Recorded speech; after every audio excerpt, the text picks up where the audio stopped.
হাসরের ময়দানে কত কাতার মানুষ হবে গো। নবী বলেন আয়েশা, হাসরের ময়দানে মানুষ 120 কাতার মানুষ হবে।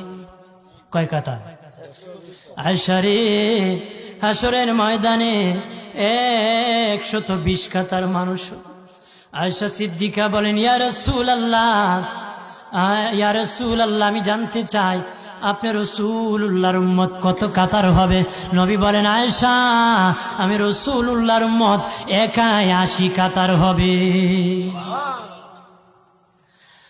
আয়েশা বললেন ইয়া রাসূলুল্লাহ, দিনের নবীজি 80 কাতার দিয়ে আপনার উম্মত হবে, আপনার উম্মতকে কেমনে আপনি চিনবেন?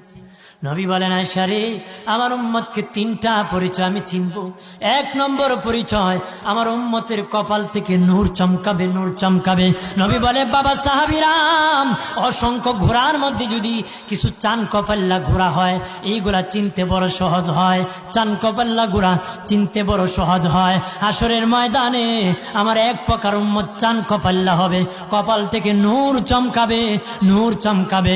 তখন আমি বুঝতে পারবো নূর চমকেওয়ালা তারা সবাই আমি রাসূলুল্লাহর উম্মত।